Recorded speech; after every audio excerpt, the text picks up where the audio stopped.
Beragam layanan yang diberikan memastikan student engagement dapat dilaksanakan dengan better, cheaper, and faster. UT pada tahun ini mengedepankan internasionalisasi program sebagai upaya menyejajarkan UT dengan perguruan tinggi jarak jauh berkualitas di dunia. Selain menawarkan program internasional, akreditasi internasional pun dilakukan. International Trust yang tinggi akan meningkatkan kredibilitas UT dan lulusannya.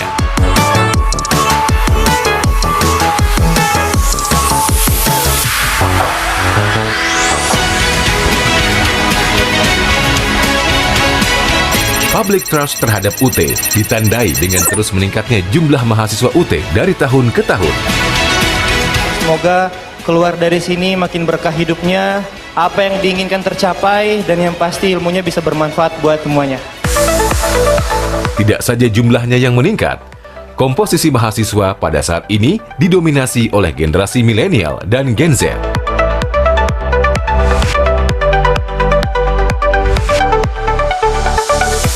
Untuk menjaga kualitas akademik, UT melibatkan BAN PT, Lembaga Akreditasi Mandiri, dan International Accreditation Bodies. Bahkan UT satu-satunya perguruan tinggi jarak jauh di Asia yang secara sukarela dan berkala mengundang ICDE untuk mereview semua layanan di UT. Kita ingin memastikan bahwa layanan yang diberikan telah memenuhi kaidah-kaidah dan standar kualitas yang diberikan oleh perguruan tinggi jarak jauh terkemuka di dunia. Pada tahun ini, jumlah program studi yang ditawarkan berjumlah 47 yang dikelola 4 fakultas dan sekolah pasca sarjana.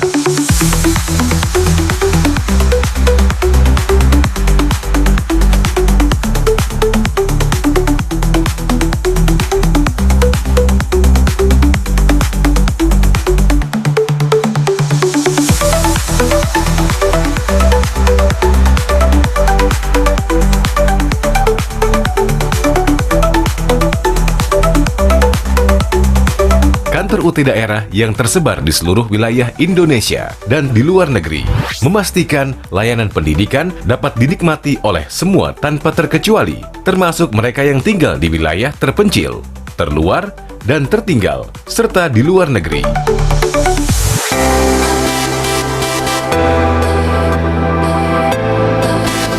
Mungkin harus menunggu puluhan tahun atau ratusan tahun untuk membangun kampus di tempat ini. Puji Tuhan, dengan adanya UT, saya bisa kuliah meskipun saya tinggal di tempat yang amat terpencil seperti ini. Tanah airku tidak kulupakan, kan terkenang selama hidupku. Biarpun saya pergi jauh, tidak akan hilang dari kalbu. Meskipun saya TKI di Hong Kong, saya tetap bisa kuliah di UT. Setelah jadi sarjana, saya akan pulang dan menjadi entrepreneur yang tangguh. Meskipun kaki ini jauh melangkah hingga kutub utara, saya tetap memilih belajar di kampus tercinta Universitas Terbuka. UT menyalawi. Dengan semangat 4 dasawarsa, UT hadirkan pendidikan berkualitas tanpa batas. Engkau ku banggakan.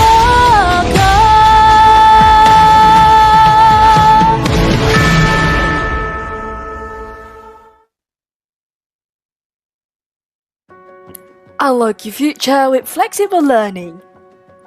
At the end of 2021, Universitas Terbuka obtained approval to become a state university with legal entities from the Minister of Education, Culture, Research and Technology of the Republic of Indonesia.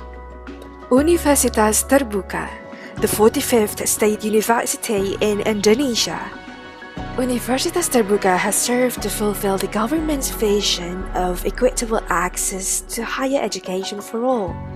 Thus, UT contributes in accelerating the increase in higher education gross enrollment rate with service coverage in 515 city districts and in more than 50 countries. UT has 39 regional offices and one office for overseas students.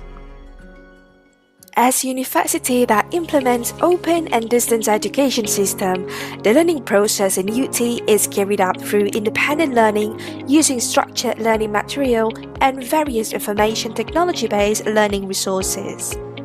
There are 4 faculties offered: Faculty of Education and Teacher Training, Faculty of Economics and Business, Faculty of Science and Technology.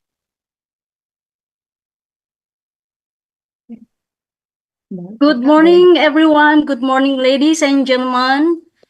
How are you today?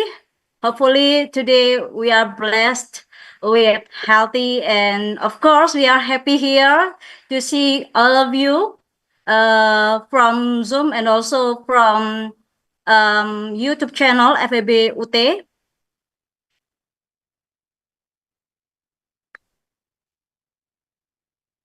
Okay, I'd like to greet our respectable speakers from Malaysia. We have Associate Professor Dr. Anbalagan Krishnan, the Head of Quality in Malaysia University of Science and Technology. You should please feel free to click the applause emoji for Dr. Anbalagan. And also, the second speaker is Dr. Wen Huey. Hello, good morning. Hi, good morning, everyone. Okay, she is a senior lecturer in Wawasan Open University, Malaysia, and I'd like to greet our key speaker here, key person, Ibu Eka Wirajuang Daurahma, the head of accounting program of Universitas Terbuka, and also I'd like to greet the organizing committee and also all of the participants from UT who are virtually joining us here in Zoom and also in FEB UT YouTube channel. Okay, as I will welcome everyone here to the international lecturing entitled Prohibited Non-Audit Services, Challenges and Implementation in Indonesia. I'm Eka Aulia as today's MC and moderator for today's international lecturing on behalf of the committee. We are very grateful to be blessed with health and opportunity that we are able to gather here, and to save our time, we will begin this event by respectfully listening to our national anthem Indonesia Raya and then followed by Mars UT. The IT team, time is yours.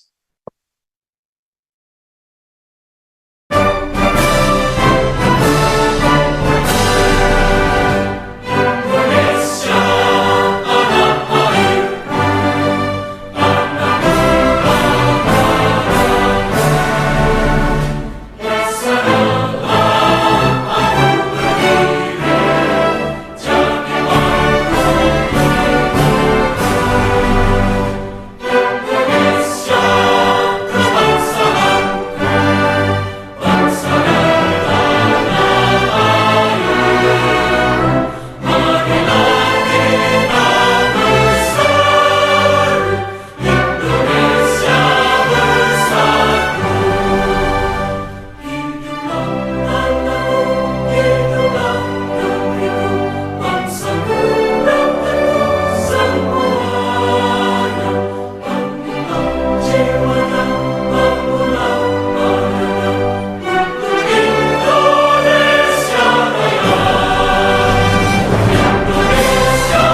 Thank you, IT team.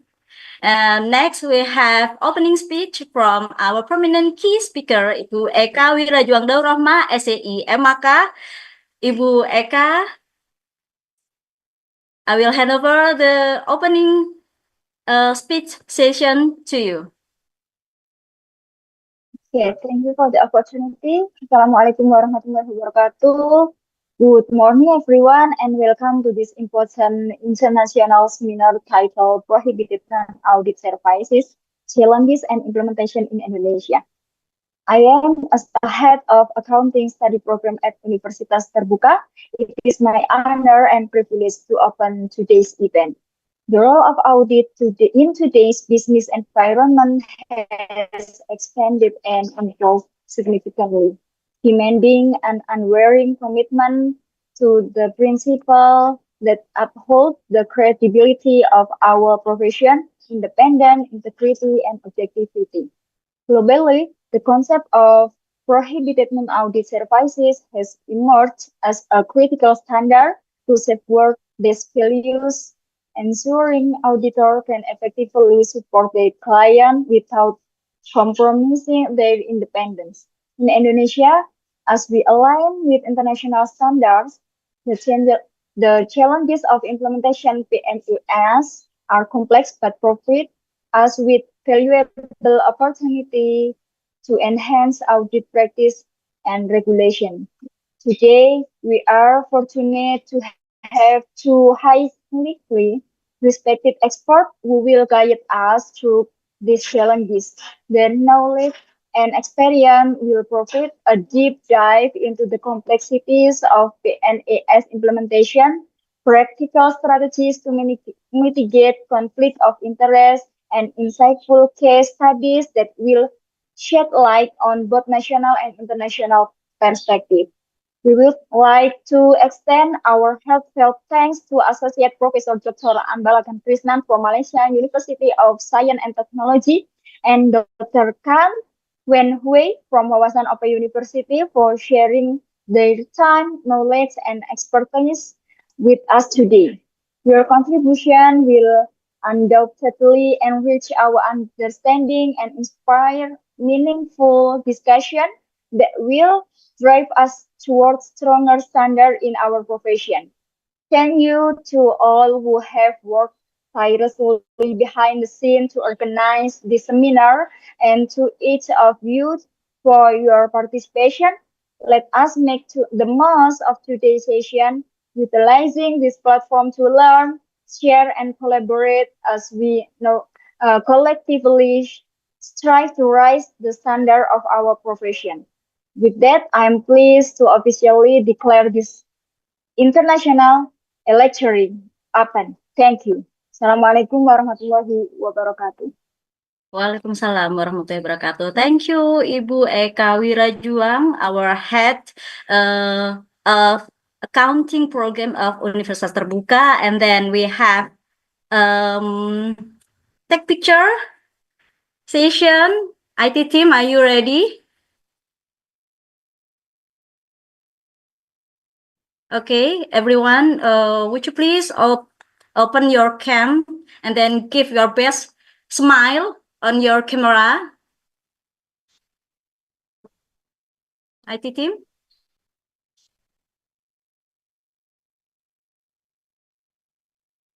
Okay.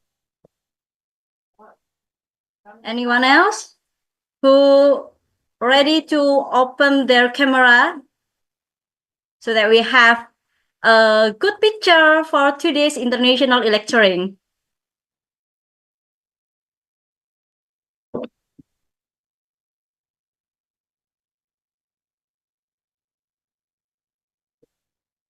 Okay, IT team, if you are ready to take the picture, please inform me. How many pages we have to take?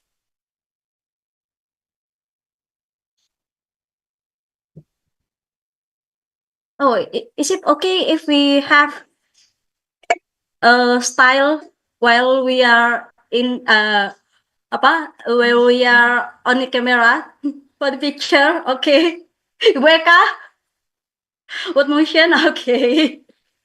Okay, we are ready. IT team. May I have may I count for the picture? 3, 2, 1.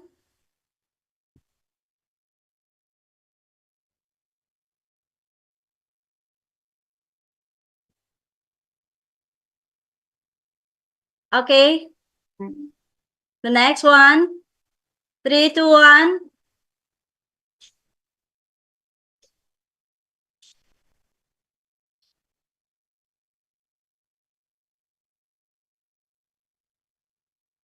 Okay. Next. Oh, we have more than 50 participants here in the Zoom room. Okay. All of us? Okay, done. Next. Yay! We already in the main session, sharing session from our first respectable guest speaker, Associate Professor Dr. Anbalagan Krishnan. Yep. Am I audible? Can you hear me? Okay, ready? Okay, Yeah, can you Dr. hear? Krishnan, the time is yours. Yeah, thank you so much. Am I audible? Can you hear me? Yeah, well received. Well received. Okay. First of all, thank you so much for inviting me again. Ibu Ika, thank you for introductions. You have covered most of the what I'm supposed to say. But that's a good introduction. And thank you, Ika. Thank you, Novita, that I think I'm doing it for second time with the University Terbuka, UTE, you pronounce as a UTE, is it? Yeah, I like to learn some Indonesia bahasa as well. And first of all, I like your the national song, I guess, national song and the song that you play. That's beautiful. I tell you, that's very beautiful. I really respect the country, you know. And thank you for University UTE for reaching to all the students all over the world. You're giving a good education to all the students all over the world as a University Terbuka. And of course, it's not that easy, you know, students who are studying from home, but it's a big challenge. And I presume that you have graduated so many students in University Terbuka, you know. How many years? 15 years, 20 years, 25 years? How many years University Terbuka? 15 years, 20 years, 10 years? Oh, it's brand new, is it? Okay, never mind. Okay. Let me come to today's topic here. Today's topic is prohibited non-audit service, the challenges and implementation in Indonesia. It's such as a valuable topic for the auditors nowadays, you know. Because if you notice that the auditors, if you're talking about 1970, 1980, you know, the scope of auditors, they are different from today's auditors' job scope. Um, I'm an auditor. I'm a chartered certified public accountant. I'm also a CPA, certified public accountant from Australia as well. I have an audit firm as well. Yeah. So I go through this practically myself as well, keeping myself independent, keeping myself ethical. It's a really big challenge, you know. It's really a big challenge. Yeah. So let me share my slide. Then, of course, I would like to thank to my colleague as well, Dr. Wen Huey, for being here today. It's Saturday morning, and I would like to thank to everyone. How many of you? About 59 of you. Wow, fantastic. 59 of you are taking, I think you are 1 hour earlier than me. It should be about 9 a.m. now. So you have taken Saturday morning to come and listen to this. It's fantastic. Hey, if I go too fast, please let me know. If I go too slow, if you let me know. If you sleep, let me know as well. Okay, I'll wake you up. And of course, I'm going to ask some questions at the end of the sessions. All right. Let me share my slide first, and then we will talk about it later. Yeah. I hope you can see my slide.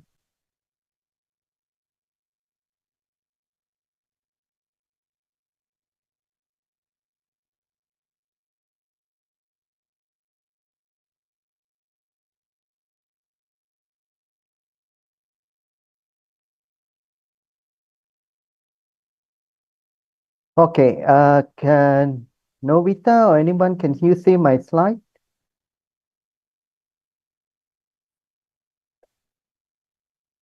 Just say yes or no. Can you see my slide? Yep. Yep. Okay. All right. Okay. So as what I mentioned, that the topic today is fantastic topic, is prohibited non-audit service, the challenges and implementation in Indonesia. Although I'm going to talk about from the concept of Indonesia, I'm not in Indonesia, I'm not working in Indonesia, but if you talk about this topic is common in every all over the world, you're talking about non-audit service. Yeah, so audit service is different from non-audit service. That's the key word, yeah. Non-audit service and audit service. Audit service is the normal audit service that provided by auditors. They audit the company, they provide their statements. They say whether the company is in the faithful operations, whether they're going to be possible future, whether they're going to be whether there's any issues in terms of the corporate governance. All these considered as audit service. But beside auditors giving the non-audit service, beside auditors giving the audit service, they're also giving the non-audit service. That is the issue now. That's the problem. So the question now, as an auditor, are you supposed to provide the non-audit service? That's the question. And most of the auditors, they do provide non-audit service, but also you have to play a professionally, ethically. You need to draw the line to what extent that you can provide the non-audit service.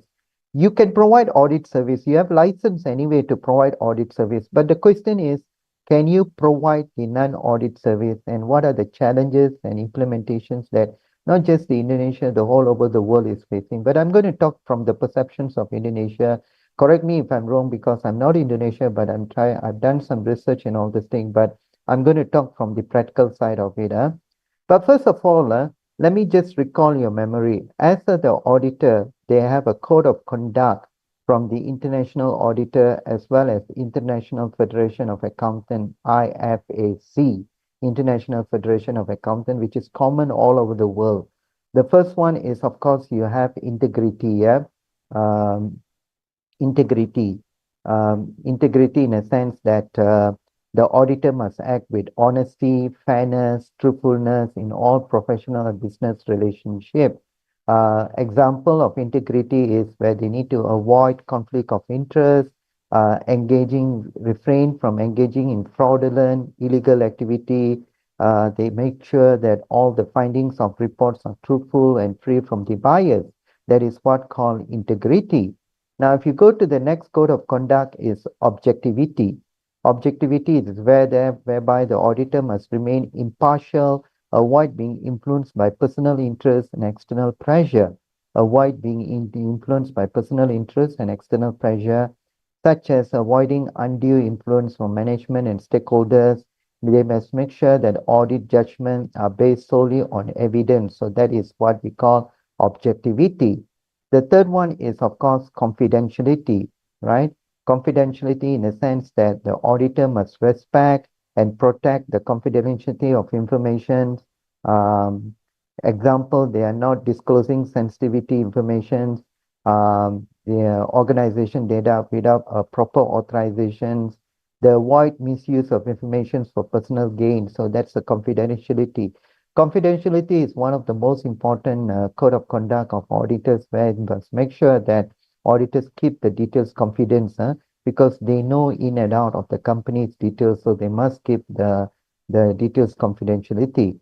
And the fourth one is the professional competence and due care, whereby the auditor must perform their duties with diligence, skills, competence, ensure their knowledge remain up to date. Yeah, you must make sure your knowledge is up to date, because this is the IT world now, technology world now, artificial intelligence are there, AI is there. Those days when my brothers, were an accountant, they don't really care about the artificial intelligence, but with artificial intelligence the company can do anything a wonder.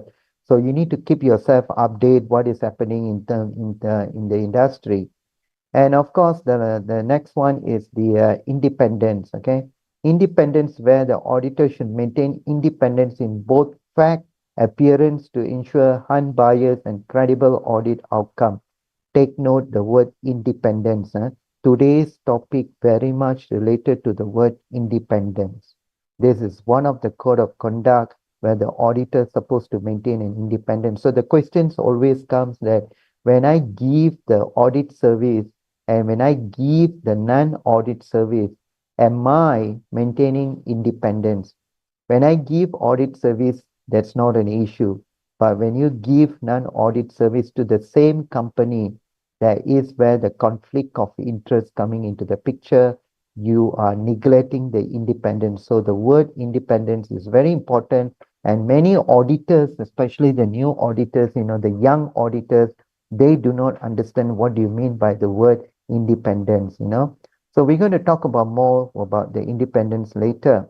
And of course, the next code of conduct is whereby the auditor must be professional behavior, although it's also related to the non-audit service professional behavior. What do you mean by professional behavior? The auditor must comply with laws, regulations, and standards and avoid action that discredit the professions. So are you behaving as a professional? That's another question where the auditor has to ask themselves. By providing the non-audit service, am I behaving professionally beside being independent? That's another question the auditor should ask. Professional behavior in a sense that you need to comply to your rules and regulation and legal act, everything. You cannot say that by complying to the professional behavior, for act, I'm behaving a professional behavior. It's the self motivations, it's the self-ethical principle, self-ethical principle. I repeat, self-ethical principle. It's very important. Nobody should tell you what is you should do. As an auditor, are you being ethical? That's the questions. You have to ask yourself, you have to answerable to your act, whatever you're doing is ethically is allowable or non-ethically is allowable. You have to ask yourself. So providing the non-audit service, is it okay to be ethically? Is it okay? Ethically, is it promoting a professional behavior? Or are you independent? That's the questions that I always raise to my young auditors, to some of the auditors working under me. Okay. Moving on, the others is taking accountability. Auditor must be accountable for their work, ensuring all activities are traceable and justifiable. Take note the word justifiable. Accountability has a very close connections to justifiable. So when you provide the non-audit service, is it justifiable? Is it proper to provide the non-audit service to the clients? Is it allowable? Is it legally right? Is it ethically right? Is it morally right? You have to ask yourself questions. Nobody can change yourself unless you change yourself. It's like the terms goes, the police cannot go around catch the thief. The thief has to change themselves, otherwise the thieves will be always there forever. So as an accountant, as an auditor, are you another thief, professional thief? So you need to be catched as well. If you do that non-audit service, which is legally, it's not right. And to what extent you can provide the non-audit service, And compliance with the standard is very important. There's so many standards, in the IFA, International Federation of Accountants, IFAC, and International Auditor, Institute of Internal Auditor. They have come out with a lot of these standards to avoid what you call the non-audit service, So you need to read all these things where you need to be up to date as well. And the second last is avoidance of bias, You need to eliminate personal bias that could influence the audit process. For example, is pre-convinced nations about the clients, the organization, assessments are evidence-based and all this thing. Again, the non-audit service also, it's very much related to the avoidance of bias, If you provide the non-audit service, you are actually biased to the to your annual report that you provide report about the company because you are providing the non-audit service to the company. And of course, when you provide non-audit service to the company, you will be tend to favor to that company. When you tend to favor to the company, you will manipulate the accounting information. Who is in the problem? Shareholder, stakeholder, people like us. You know, we are clients.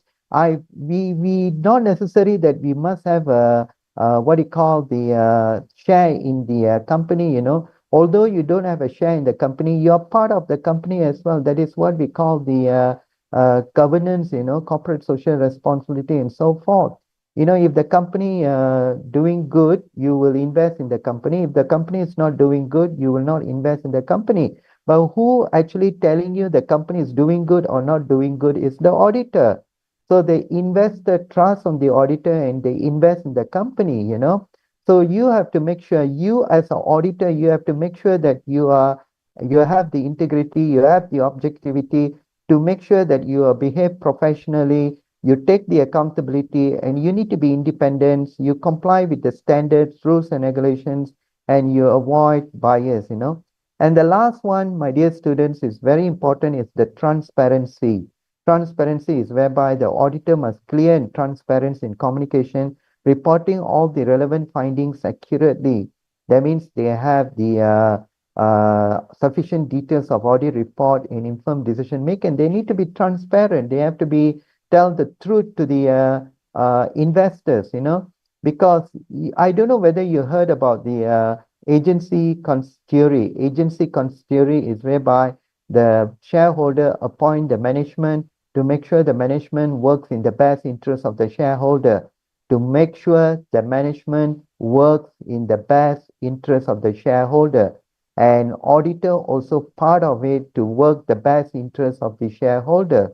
So you need to maintain the integrity, you need to maintain the objectivity, you need to maintain the professional behavior, you need to maintain the independence, you need to avoid biasness, and you need to be transparent. And of course, you need to play a professional competence and you need to be the accountability. So all these are the code of practice of the accountants to make sure that what they do, it's actually they are doing with the best interest of the company. Okay. And of course, today we're going to go through the what is the non-audit service. And I'm going to talk about the Indonesian's regulatory framework. And the most important, I'm going to talk about what are the challenges, what are the strategies of implementations, you know. It's like the country can come up with all the rules and regulations. By the end of the day, there still is a big challenge of making sure that the auditors comply to these rules and regulations. So first of all, what do you mean by the non-audit service, NAS, non-audit service? Non-audit service, in a very simple English, they call service beyond standard audit work. Example of the non-audit service is tax service, where they provide tax planning, compliance, advisory, and they provide consulting service. Consulting service, they provide business strategy, IT system implementation, management consulting, internal auditing, assisting with the risk assessments, internal control reviews, valuation surveys, providing valuations for acquisitions, mergers, financial reporting purpose, and then they provide legal service, official legal advice on specific matter. I repeat again, what is non-audit service?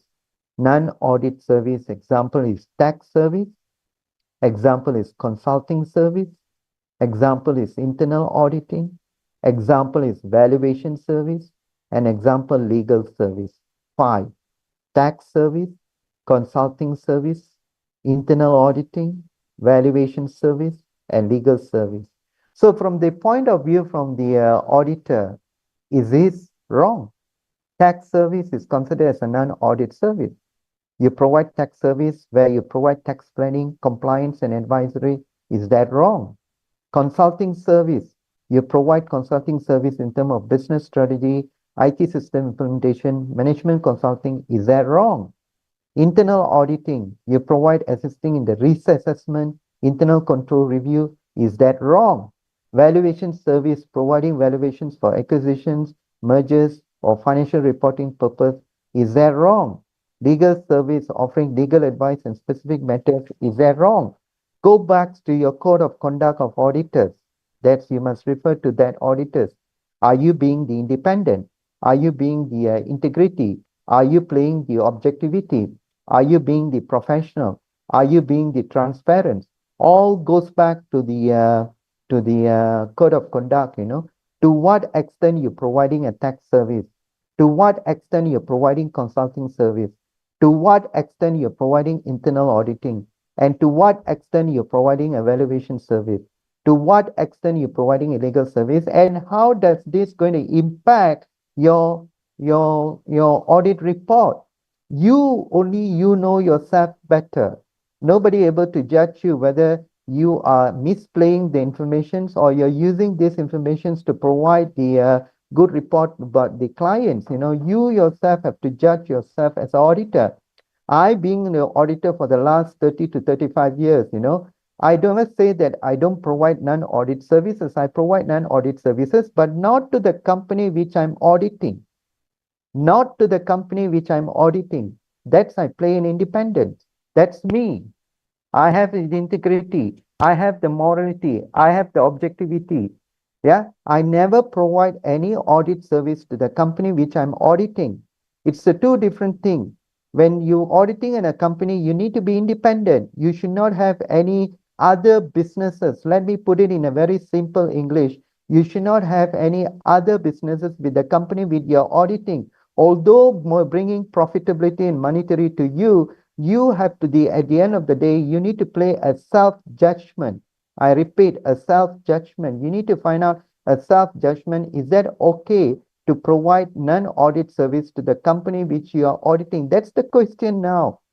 Are you required to provide the audit service to the company where you are providing the auditing the company we are auditing? Then you are not independent. Then you are not integrity. Then you are not objectivity. That comes to self. Beside the fact that the Indonesian government can have all the laws and regulations, you yourself have to ask the self-judgment. You yourself has to monitor yourself whether it's okay to provide the non-audit service company to the auditing. You are providing the same company, same service, auditing service to the same company. That you need to clear about that, because it can have a potential conflict of interest with the audit functions. Take note the word, because it can have a potential conflict of interest with audit functions. Look at this way. I'm giving audit service to the company A, and I'm also giving non-audit service to the company A. What is the integrity you have? What is the objectivity you have? What is the independence you have? You when provide non-audit service to the same company you're auditing, you're actually doing all five of it, which I've told you. You are giving a tax service, you are giving consulting service, you are doing internal auditing, you are doing valuation service, and you are doing legal service, and then you are auditing your own self with the company. You provide all these non-audit services, and then you're auditing. So what are you reporting about the company then? It doesn't make sense, isn't it? It doesn't make common sense. You're auditing the company, yet you're providing all this non-audit service to the company. So you're auditing your own work. It doesn't make sense. Logically, it doesn't make sense. All right. So think about it. To what extent you should provide non-audit service, and to what extent audit service is fine. It's the questions of non-audit service. Okay. Again, why are we prohibiting non-audit service? Of course, one of the things that I told you, the code of conduct with the Institute of Internal Auditor and International Federation of Accountants. Yeah, it's the integrity, it's the objectivity, it's the confidentiality, and all this thing. The most important that we're talking about independence. Once again, what is independent? Independence whereby the auditor should maintain independence in the both facts and appearance, should be unbiased and credible audit outcome. Listen to my word, credible audit outcome. I repeat, credible audit outcome. So you must make sure that the audit outcome is credibility there. There's some professionalism there. It may the public or the stakeholders or the shareholders can depend on your audit outcome and can make a judgment, ethical judgments or professional judgments, or the reasonable judgments or whatever. So we want to avoid. Why are we avoiding a non-audit service?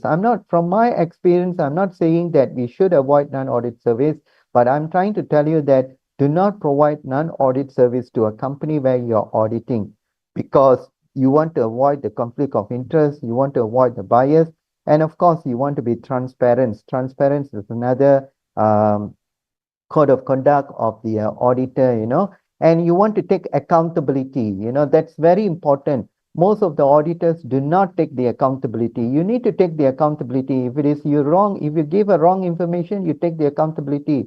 You notice corporate scandals everywhere in the world, corporate scandals, where the auditors does not follow the corporate governance, so there's a lot of issues, all right? And of course, in Indonesia, there is a framework, the OJK, Financial Service Authority, and Ministry of Finance. They are coming with their standards to enforce on the non-audit service. So as the accountant, you should know these two. In Malaysia, we have the Ministry of Finance, where the Ministry of Finance has come up with a lot of rules and standards and regulations to prohibit the non-audit service. And I believe in Indonesia, you have OJK, Financial Service Authority, as well as the Ministry of Finance, where they come up with a set of standards and all these things, all right? Okay, what actually prohibited in Indonesia? Correct me if I'm wrong, but this is based on the research that I've done. In Indonesia, that example of the non-audit service prohibited is bookkeeping, legal service, and appraisals. Bookkeeping is one of the you maintain the bookkeeping for the company, and you're doing audit service to the same company where you're doing a bookkeeping. It is not right, of course. It's not the common sense. It does not make a common sense, So we should compare the international standards such as the International Federation of Accountants, Public Company Accounting Oversight Board, and so forth, that you should compare the Indonesian law with the other global standards that provide prohibiting the non-audit service, such as the Public Company Accounting Oversight Board. The Public Company Accounting Oversight Board has a lot of standards that they come up with it, which is non-audit service as well. Okay. Again, I mentioned several times, the non-audit service is not encourageable, it's prohibited. It's because of the ethics and independent, and you want to maintain audit quality and trust. The word trust is very important. The shareholders, stakeholders, everyone, they invest in the company based on your annual report that you give. So they trust you that you work as an independent. Independent is not tangible, intangible. I hope you know the difference between tangible and intangible. It cannot be seen, it cannot be measured. How do you measure independent? How do you measure how do you quantify independent? You cannot quantify independent. Independent is a self-judgment that auditor that makes themselves. I repeat, it's a self-judgment the auditor makes themselves to find out whether you are really independent. And in order to be independent, you need to have an integrity and objectivity. That's two important elements of the auditor, where you need to maintain the integrity and objectivity, okay? But what is the challenges to implement, limited awareness among the auditors. I love the University Terbuka Indonesia, UTE, is organizing this kind of topic to make awareness, because you're going to be the accountant future. You're going to be the auditor in future. So when we organize this kind of talk, that what is non-audit service, how it affects your code of conduct of an auditor. So there's a limited awareness among the auditors. Some auditors do not really know what is non-audit service. I'm surprised some of the students that I take for my work as a junior auditor, during the interview, if they ask them a question, what is non-audit service, they do not know. Because in the universities, they are not taught how to use the non-audit service. What's the difference between non-audit service and audit service? And I thank God the University Terbuka Indonesia is doing these kind of talks to make sure that you as a student now, you aware when you go to the work industry, you know what is audit service and what is non-audit service. So there is a limited awareness among the auditors, insufficient training that the non-AS compliance, the OJK, they should provide, Ministry of Finance, they should provide sufficient training. Where if you are professional associations, when you become an auditor, I'm pretty sure you become a member of professional associations. They do have a lot of training like this to improve your CPD, continuous professional development hours, that you should attend all these things. Self-learning is very important. You need to learn by yourself. I learn everything by myself. My university, when I did back in my accounting degree in New Zealand, Christchurch, about 30 years ago, I didn't learn all these things, but as throughout my experience, I learned. So self-learning is very important. And of course, the challenges is across the diverse business landscapes. It's Indonesia is very big. There's a very big diverse challenges. Uh, the other reason why there's very challenges to implement the trainings is all this thing, because it's the business culture. Indonesia, their business culture is always be prioritized relationship building. Relationship building. That means if I want to help my clients, I go some extent beyond giving them non-audit service as well, because I want to maintain the relationship. The company itself will ask, you are in dilemma to give or not to give. You're doing audit to the company, and the company will come ask, okay, please advise me on this, how the tax planning should go. Please advise me on the business project. So if you don't give that kind of service, that compromise you are endangering your relationship with the company. So that is very disturbing element, the client's relationship. And client center, you want to be a client center rather than your audit center. You want to make happy the clients. You want to be fulfill whatever the clients wants. And ultimately, as an auditor, you have economic pressure. The cost of living is going up. The cost of business operation is going up. Take note the word business operation is going up. So ultimately, there is an economic pressure for auditor to maintain their profitability and to attract the clients. When you go to a client, if you tell the clients, hey, I'm only giving you audit service, I'm not giving you non-audit service, where another auditor say, I'm giving you audit service, plus I'm providing you add-on service. Look at the word add-on service. They don't call it non-audit service anymore. They call it add-on service. So what does the add-on service come into the picture? And more worse, they say add-on service is free of charge. So obviously the company will go to you rather than the company come to me. I'm only giving you audit service. I'm not giving you add-on service. So when I give you add-on service, this add-on service is what we call non-audit service, where they want to maintain the profitability, they want to attract the clients, and they want to be relationship focused, and they want to be client centered. So all this motivate you to provide the non-audit service. So it is actually the very difficult task, to balance between the audit service and non-audit service, to balance between the audit service and non-audit service. My code of conduct practice, I have my own code of conduct practice. I will make a judgment. If the company, my service to all the company is only audit service. I make to my clients very clearly at the beginning, I only give you audit service. But if you do require non-audit service, I will ask them to tell me what kind of non-audit service you want to give it. If they say this one, this, I again play my judgment, my objectivity, my integrity to say whether it's going to affect my audit service. That's the question you should ask. If that's going to affect your audit service, forget about law, forget about standard. You can have the standard, you can have law. But whether you are practicing or not, it's a different issue. It's a different question. It's a tough question. So I always ask my questions. If I provide this non-audit service to this particular company where I'm providing audit service, does that affect my integrity, my objectivity, my independence, my professional behavior? Does that affect? If it is affect, don't do it. Tell them clearly, don't do it. It's okay. Your client's going to go away. But some clients will appreciate that. Trust me. Quite a number of clients that I'm doing that, I have a clients with me for the last 15, 20 years who are sailing with me. They appreciate that.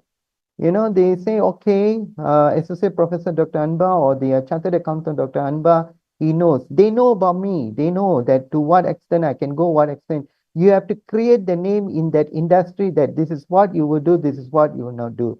At the end of the day, it is you yourself has to maintain the independence and the integrity and objectivity as well. Okay. Of course, there's the issue is the small medium firms, you know, they have a lack of resources, you know, small medium industries. If you are an accountant, most of the economic growth by the SMEs, small medium industries, you know. So small medium industries is not like the big corporate company. They have the accounting department by itself. They have the accountant, senior accountant, you know. They have a chief operating accountant, chief operating financial officer, COF. Now they have COF, you know, they are paid very high salary to make sure what need to be done and all these things. But small, medium companies, they do not have.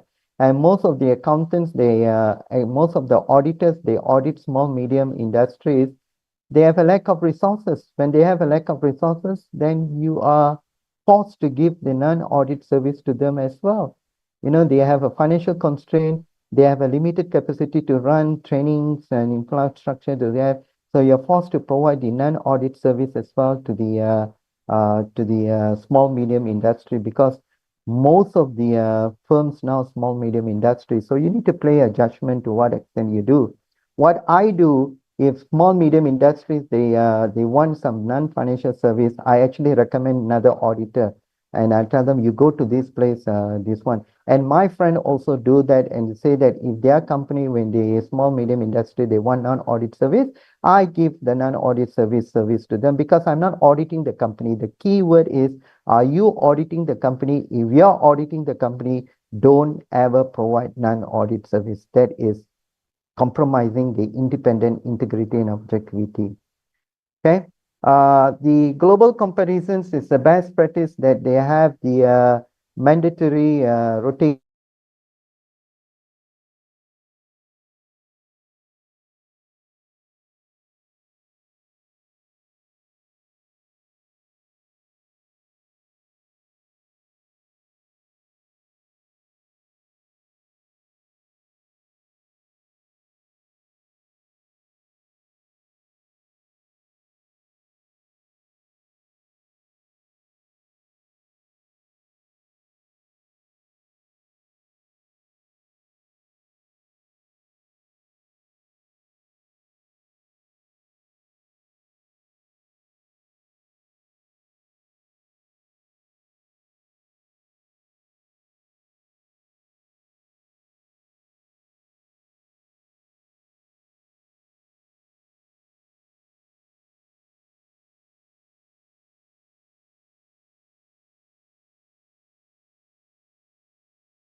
Recording in progress.